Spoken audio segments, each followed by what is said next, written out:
Hello and welcome to Newsbreak Chats. I'm Chai Hofilenia, editor of Newsbreak, the investigative and in-depth section of Rappler. We're having our Newsbreak Chats earlier this month because by October 31, we're sure that many of you will be heading to the provinces or the cemeteries for All Saints Day and All Souls Day. Besides, what we will be discussing will really be a hot issue given the Supreme Court resolution that was promulgated on October 15 and released to the media on October 18. The 57-page resolution is difficult to read. It's also difficult to digest. Ang daming legalese. So, I invited three of our reporters who have been covering this issue and are familiar with the issue. And they will help us make sense of where this is headed and what this all means. So thank you for joining our discussion today, Lian Buwan, who's covering the Supreme Court and the Justice Beats. And we also have Sofia Toma Cruz, who covers the COMELEC, among others, and Mara Cepeda, who covers the House of Representatives and the Vice Presidency. Hello, ladies. Hello. Okay, so just to put everyone on the same page, could you maybe help us first, Sofia? Could you explain to us or summarize the highlights of the petition that was filed by Bongbong Marcos, and then explain also briefly how the PET works? Right. So, back in 2016, we remember that Vice President Robredo defeated Ferdinand Bongbong Marcos Jr. Yeah, and so on the eve of Robredo's oath-taking, Marcos said, "Wait, there's massive poll fraud. I'm going to file an election protest." And he did that in the Supreme Court, and he could do that because he was well within the rules saying only the second and the third defeated candidate could file election protests. So, in filing his protest, Marcos pushed for three causes of action. The first being to question the validity of the 2016 polls and declare as null and void Robredo's victory. This one has already been denied by the Supreme Court. Yeah. And then we moved on to the second course of action, which was to declare fraud in 36,000, a little bit over 36,000 precincts. But to get to the 36,000 precincts, Marcos had to choose three pilot provinces. This was Or Negros. the test provinces. Kind of pilot provinces means test provinces, and these provinces should best exemplify what you're saying. Like, they should best exemplify where supposed electoral fraud took place. And this was Negros Oriental, Iloilo, and Camarines Sur. And so by choosing those three provinces, in effect, parang sinasabi niya, if you look at these provinces, baka there are better chances for me to gain more votes. yes, if you look at these provinces, there would be fraud and better chance for me to gain votes, which would merit us moving on to a recount of the 36,000 precincts where I have quote unquote evidence that there has been poll fraud. And that whole process of recounting only the three pilot provinces that we mentioned took several months, 7 months, I think, to be a little bit more exact. And the PET came out with a resolution on that recently. So, but before we get to that point, the way the PET works is that they handle election protests for positions like president and vice president. Because in the same way the House has an electoral tribunal, the Senate has an electoral tribunal, and so positions like president and vice president are answerable in the PET. So it's only the PET that can decide electoral It's only the PET that can decide electoral issues that have to do with the president and the vice president. Right. So the recent PET resolution that came out was just a full decision of what they decided on a few days earlier before they released it, saying we're going to release the results. And the results showed that Robredo actually widened her lead against Marcos from 263,000 votes to around 278 in her favor. Okay, hang on. What goes into the protest ba? Can anyone just protest? Kasi meron ba tong cost that's involved? Mara, how much did it cost the Marcos Okay, camp? the former Senator Bongbong Marcos actually paid 66 million pesos for 66 this. million? 66 million, and he paid this in full over the past 3 years since Hindi man 2016. installment. By installment naman yun. But he completed the payment as early as August 2017.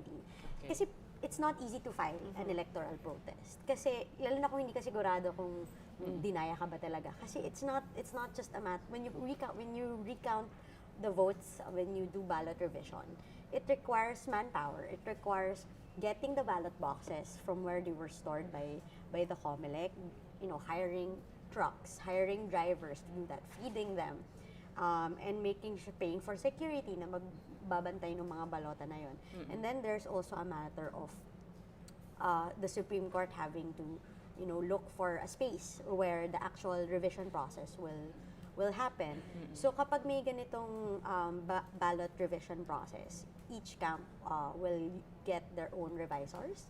So very maliit lang yung pool natin of election lawyers. So Right. itong mga ballot revisors na ito, some of them have been revisors for decades already. So ito, mga parang trusted na yan ng mga election lawyers, so tinatap sila. So merong may revisors for the Marcos camp, merong revisors for Both camps, for in both effect. camps. Pero yun, sarili na yung bayad ng bawat kampo. But the Supreme Court will also have to have their own revisors, the head revisors, which will essentially, kasi parang dinidivide sila into teams. So there's a head revisor from the Supreme Court, tapos merong Marcos revisor, merong Robredo revisor. Tapos essentially para siyang contest, pagalingan ng explanation na, ito dapat boto to kay Marcos kasi ganito lang kalaki yung shading. Hindi, dapat ito kay Robredo kasi ganito, kasi ganyan. And then the head revisor will be the one. Ilang precincts ang involved dito? For the Marcos protest, that's 36,000. 36,000. A little over 36,000. A little over 36,000 clustered precincts. But yung pilot recount is 5,000 yun. 450. Okay. And it took them how long? Seven months just for pilot, just to But, do that whole diba, process. from the time that the protest was filed in June of 2016 up to, February of 2019 natapos yung recount. so ilang taon yon? More than, Around Around 3 years. about 3 years. 2, 3, No? yeah. About, yes. Considering. about 3 years. Okay, so medyo matagal yung siya. process involved, and I can imagine It how costs money. tedious, Yeah, yes, and and it it costs costs money, and it money. even cost the vice president Yes. also. Because she filed a counter protest. So if you're the winning candidate and someone files an electoral protest against you, the usual advice that election lawyers would give them is mag-file ka File a ng counter. counter protest, di ba? Also because it would extend the case. Yeah. Let's say kung matalo ka dun sa recount, di ba? Parang meron ka bang isa pang kaso na kailangan i-resolve. So hindi agad makakaupo yung nakatalo sa'yo. In the case of the vice president, she is contesting the votes in about 8,000 clustered precincts, separate pa from the 36,000 ni Marcos. And she was required by the Supreme Court to pay a total protest payment of 16 million pesos. 16 million as compared to Bongbong Na 66. Kasi syempre, di ba, malaki talaga. At saka, Yes. tatlong cause of actions yung kay Senator Bongbong, former Senator Bongbong. The Vice President already paid the first tranche, which is 8 million. She raised that from her personal funds, tas nangutang daw siya sa mga relatives niya.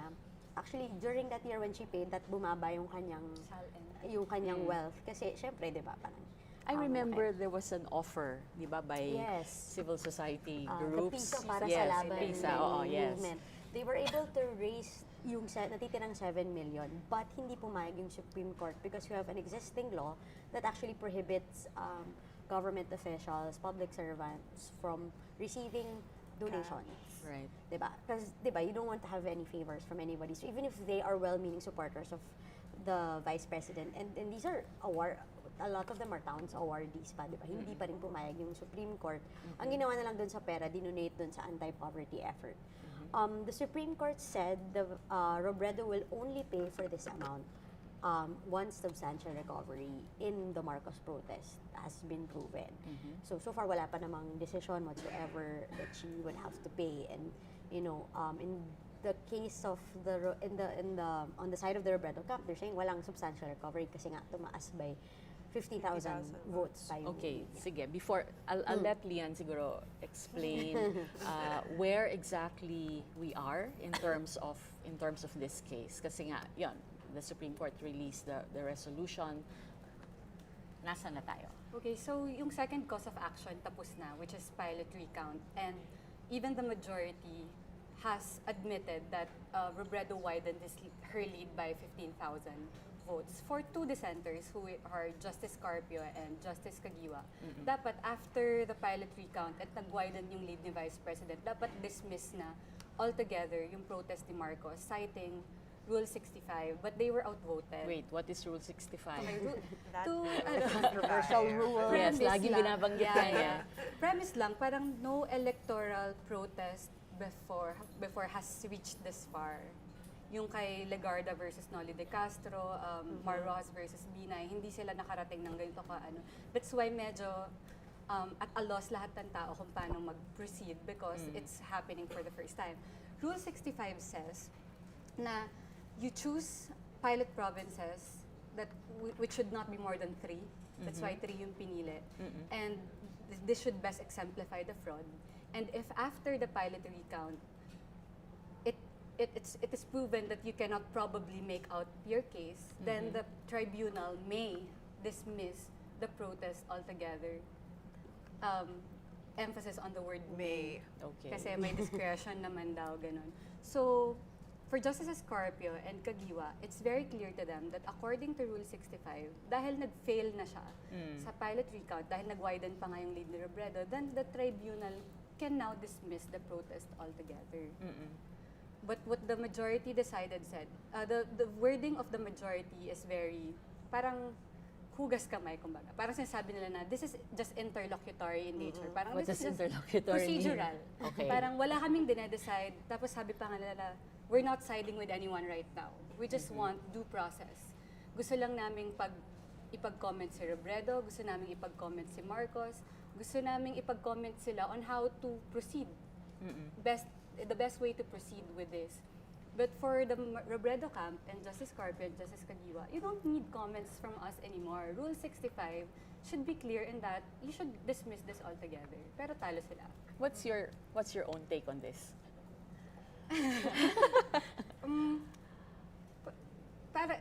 Kasi the word may nga naman is discretionary. So may leeway doon. Yeah, and if to recall, Chief Justice Maria Lourdes Sereno was ousted because of the word may. Because the Constitution says a member of the Supreme Court may be removed via impeachment. And before Sereno, everybody just assumed that impeachment was the only way. But the majority of the Supreme Court said, oh, dahil may, edi kami pala yung may discretion. So baka it's coming at play. But Justice Carpio said in his dissenting opinion, parang, okay, sure, discretionary yung pag-dismiss.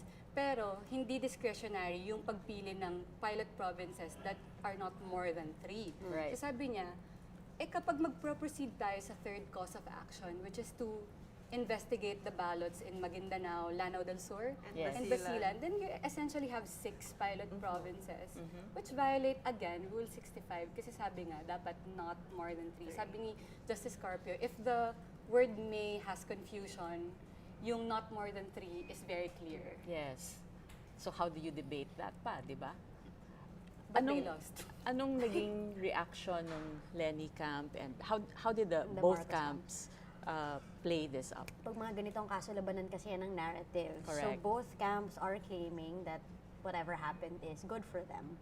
But I would have to say that when the decision came out that the Supreme Court is not going to proceed yet with the rest of the case, I feel like the Marcos camp were a little taken aback that hindi decisive yung decision. It was anticlimactic. True. Ang sabi pa ni nung spokesperson ni Senator Bongbong, si Attorney Vic Rodriguez, was that they were saddened by the decision kasi bago lumabas yun, there have been a lot of speculations over the maybe at least a month, diba? Around about a month where either magpo-proceed yung recount for the rest of the 36,000 provinces or the diretso sa ARM. And these are scenarios that the Marcos camp actually want kasi it would mean that the case is proceeding, that the justices find merit in their case. Pero hindi yun yung nangyari. So is it fair to say na initial stage, parang medyo disadvantaged ang Marcoses or mas disadvantaged ba ang Lenny group? It's hard camp? to say kasi if yung resolution kasi na nilabas ng PET, it actually gives the Marcos camp more room also to explain, you know what, ito yung i-insist namin na dumiretso kay sa ARMM regardless of the results of the initial ballot recount. And if the justices are convinced by however they're going to explain it, then in a way it could be an advantage for them. But at the same time, the vice president counts it as a victory because obviously if I have additional 15 votes more than my enemy who is saying I cheated him, diba? And What's sabi, the alam mo, logic? the vice president put it, very, very well in just one sentence na this proves who was telling the truth and who was lying. Diba? So kung dinaya kita, sinasabi mo dinaya kita sa pilot provinces nito, dapat mas lumiit yung lead ko sa'yo, pero Lumaki the pa. contrary, happen. But ang hirap kasi sabihin, hindi siya black and white eh. Pwede rin siyang advantage sa Marcos camp kasi ongoing pa rin yung case. Hindi kasi dinismiss eh. The ideal scenario for the camp of Robredo is for the case to end. Right. Just like what Justice Carpio and Justice Caguiwa said, diba? Ito na yung numbers, dapat dismiss na siya. But the fact that it's still moving on, kaya sinasabi ng Marcos camp na it's a victory for us. Kasi maybe a day or two after the decision came out, may nakita kong social media post ni Senator Bongbong na saying na patuloy pa rin yung kaso natin, ipaglalaban natin to, mananalo tayo. So the fact that it's still there, it's just hanging over the head. It gives him hope. It gives him pa hope, rin. diba? So the door was not outrightly closed, kumbaga. Lian, how do you what's going to happen next? What do you see in the near future, in the next few months? Okay, so the camps were given 20 days to file their comments and their position 20 papers. working days, no? 20 working days. So that's depende sa date of receipt. Nasa next week, second week na yan ng November. So, bago yung anticlimactic resolution noong October 15, yung scenarios namin sa BIT ay, number 1, mag-move on na sa ARM. Number 2, mag-proceed sa recount of the 35,000 precincts, both of which would be a victory for Marcos. Yes. Now, sabi nga ng majority, due process lang naman to. We don't know what they're gonna say. Pero para sa akin, at this moment, that resolution was really a win for Marcos. Kasi sinabi na nga ni Justice Caguiwa, maybe I just read from the dissent of Justice Caguiwa, sabi niya, I raised this question, what else is there to say and comment on? These are all an exercise in futility. So para sa kanya, wala na tayo dapat due process. We should dismiss it altogether. So the fact that outvoted sila means nanalo si Marcos sa resolution na to. Now what the PET is going to decide later on. Don't you think, any of you, parang, doesn't this also show the Supreme Court is supposed to be isolated from politics, di ba? Parang it will just rule on the basis of the Constitution and the rule of law. Pero dito, parang yun na nga sabi ni Mara, pwedeng advantageous to Marcos, and then kay Lenny parang well, I don't know whether at least hindi rin outrightly nag-decide in favor of Marcos, halimbawa. So, parang both sides Have something to play. yeah, parang they can say na okay, it's a safe decision. Does it show that this court, the Supreme Court, is medyo sensitive to politics? Yes. Say. To quote the dissenting opinion of Justice Caguiwa, sabi niya, numbers do not hold any feelings or political leanings. Numbers do not lie. They state things simply as they are. He's coming from the sentiment na, if panalo na nga sa recount. Bakit pa kayo magpapa-comment? Bakit papahabain pa Bakit ang kwento? papahabain pa? And he said, for me, it was a very loaded statement, sabi niya, what is stopping the majority from applying Rule 65? Why is this protest being treated as sui generis? Sui generis meaning a class of its own. Para sa akin, that statement is, bakit may special treatment for Marcos? Why?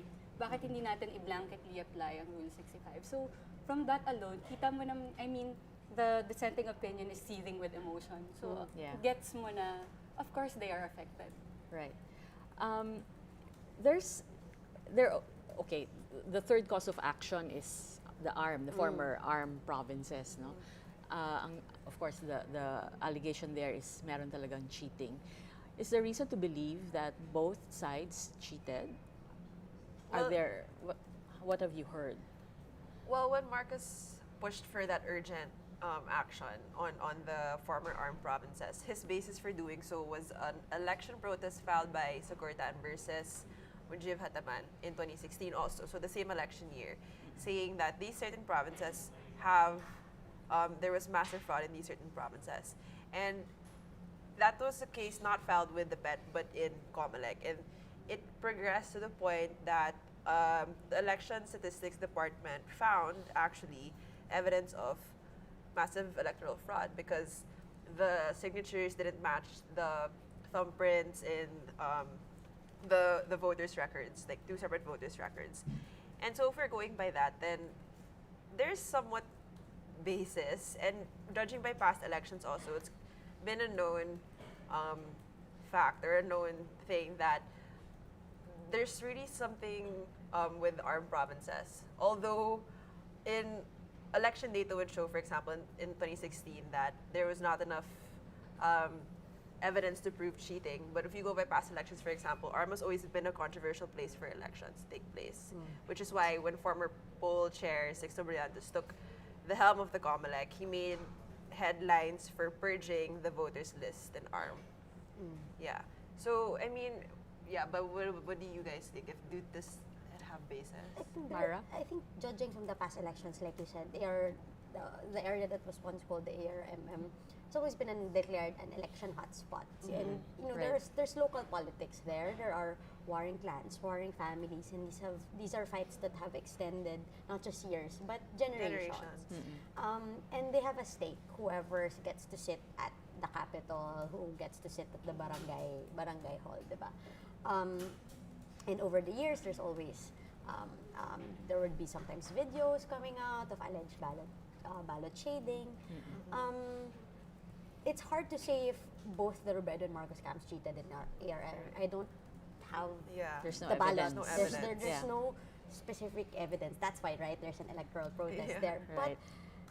if election cheating is gonna happen, it's probably gonna happen there. Leanne, what do you think? Ako, I'll just comment on procedure para niya masabi sa Supreme Court. Para sa akin lang, when Marcos filed the electoral protest, syempre ang premise niya is there was cheating in the elections. If you're the protestee, if you're Robredo, syempre dapat ang stance mo, there was no cheating in the elections at all. Pero she filed a counter-protest. So I think that's the dilemma with an electoral protest if ikaw yung sinasampahan ng kaso because i-avail mo yung option na mag-counter-protest. So that's basically saying, di may cheating nga kasi i-counter-protest mo eh. So parang defeats your original position na there wasn't cheating. Pero magka-counter-protest ka na baka may cheating sa ibang Pero again, that's the dilemma of an electoral protest. And what Mara said nga kanina, if you avail of that option to file a counter-protest, you prolong The case. the procedure at aabot ka na ng 2022 where the case will be rendered moot and academic. Which has happened in the previous Yes. in the previous cases, which was also brought to the Right. Supreme Court. Yung kay Mar Rojas nga versus Binay na dismiss lang nung nanalo na si Robredo. Because it 27. means, wala na There's no more- kayong laban, hindi na kayo vice president. Because this has only been the fifth case that's ever been that the PET has ever handled, and all the past cases it's either been dismissed because the parties privy to that case have run for elections again and earned different posts, or Di na in the nila case of pinursue. FPJ, he died. Yeah. Oo, mga deaths, Yeah, no, which rendered deaths. them moot and Yeah. academic. So this is only the fifth case. There's really very limited. Yeah. to go by. And I noticed also dun sa resolution that was released no, October 18, ang daming issues that were cited and ang dami-daming questions na if you were both camps, parang para naman tong oral exam, para naman siyang test. 'Di ba na ang hahaba ng mga questions and it will take time for the PET to probably rule on the comments, 'di ba? What were these issues na nga? There were a series of issues with sub-issues. Daming basically, sub. yeah, basically the SC sitting as PET was asking, okay, does this mean with the results that we have, does this mean that the second cause of action, it renders the third cause of action, it renders the third cause of action moot and academic because of those results. And then another issue there is but does the PET even have the competence to resolve scenario in the third cause of action? Because that's not the same as the second cause of action where they're asking for a recount. In the third cause of action, they're asking for an investigation of election materials.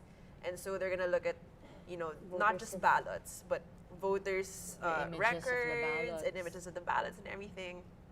And then they say, okay, then they split it. Assuming that we have the competence, these are following questions. What happens to other positions? Do we have the power to nullify the elections? Does it mean there has to be a special election? This feels like a very protracted process. Yes. Right. And for me, the impression that I get is, because we mentioned earlier that it's only been the fifth case, it's uncharted territory, right? There hasn't been any rules that have been laid out for reaching this point in the process. But wait, there's a new Chief Justice who was recently appointed. Is this going to change the equation? Depende kung baka siya yung maging member in charge. Kasi right now we don't know kung mababump off si Justice Kagiwa as member in charge because according to SC internal rules, kapag natalo na yung ponensya mo, magde-decide yung majority who to assign as member in charge. Pero pinoint out ng ilang lawyers na SC internal rules do not apply to the PET because they are two Different. separate bodies. So, until now, hindi natin alam. It's unclear if Justice Kagiwa will remain to be member in charge or they're gonna choose from the majority who's going to be the member in charge. If it's going to be Chief Justice Peralta, it will change in the way na siya na yung dictate the tempo. And as the Chief Justice, he dictates en banc sessions. So, siya talaga yung magdidictate ng tempo. So, it changes that in that way. Is it fair to say that because Justice Peralta in the past had voted in favor of offering or allowing Marcos a hero's burial, is it fair to say that he might be sympathetic also to Bongbong Marcos in this case? Adding lang, apart from the hero's burial, he was also the Sandigan Bayan Ponente that said Danding Coangco, Marcos crony, could keep 20% shares instead of giving them to farmers. So yun pa yung isang Marcos favorable decision niya to Marcos. I guess, to answer that question indirectly, this is a chance for the new Chief Justice because he's gonna serve for 3 years.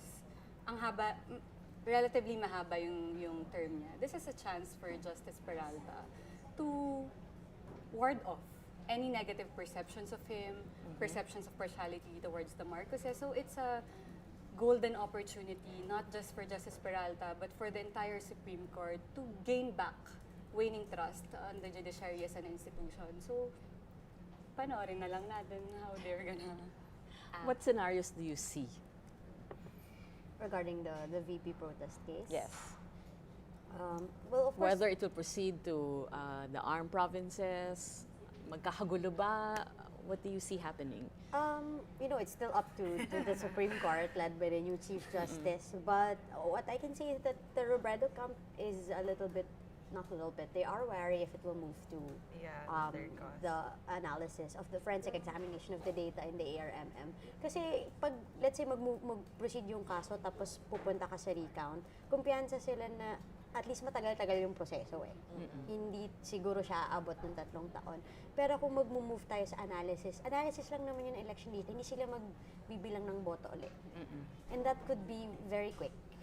There are no specific rules. Although, sabi ni Justice Carpio sa dissenting opinion niya, even though couched yung term sa technical examination, sabi ni Justice Carpio, hindi ka naman makakapag-examine and we will not be able to conclude a result of the examination without revising the ballot. So para kay Justice Carpio, it's circumventing, parang pinaligoy-ligoy mo lang, but essentially you want a recount also of arm, which should not happen para sa kanilang dalawa. Because nga, only Justice 3 Carpio. Dapat provinces. 3 provinces lang.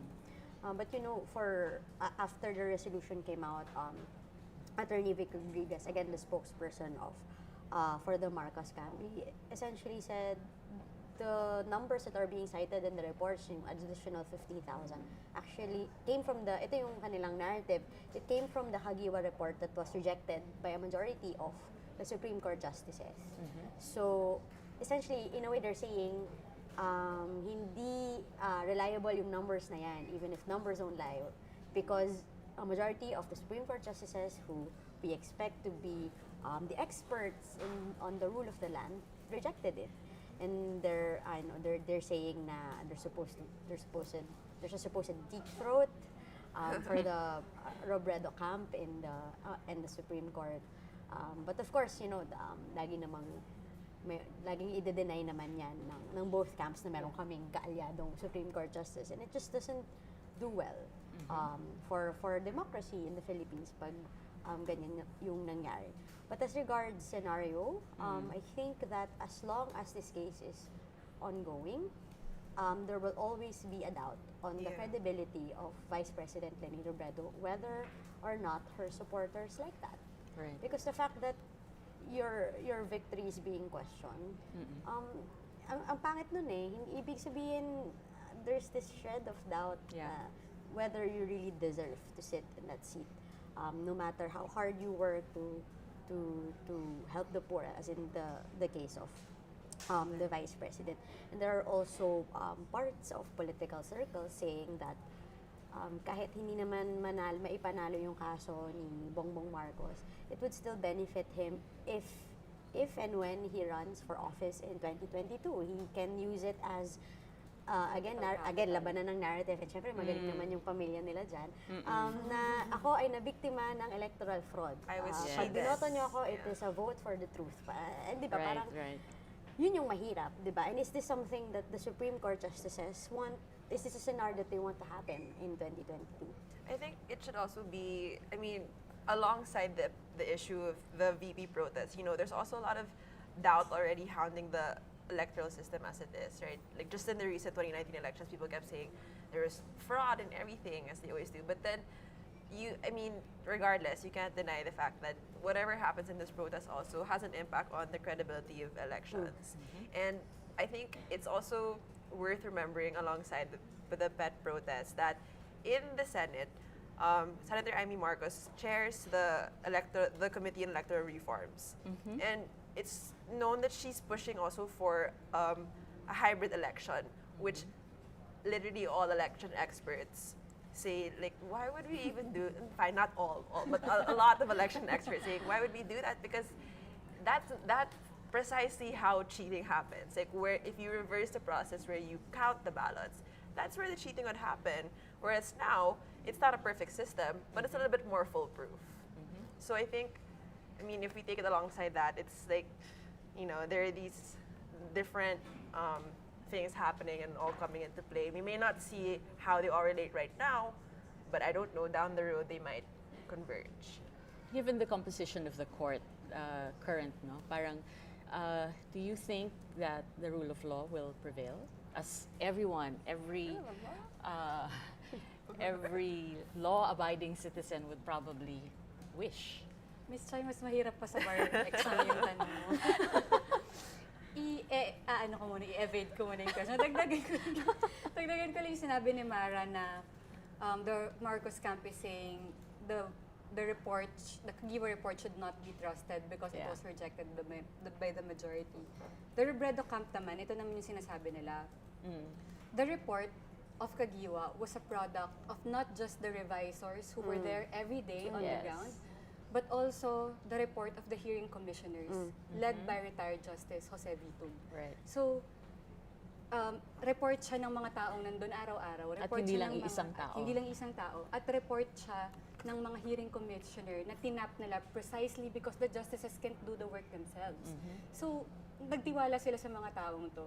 And ito yung report na inadopt ni Justice Kagiwa. So, para kay Attorney Romy Macalental, if the majority rejects Justice Kagiwa's report, you're rejecting the work of all of these people who you wanted to be involved in the electoral process.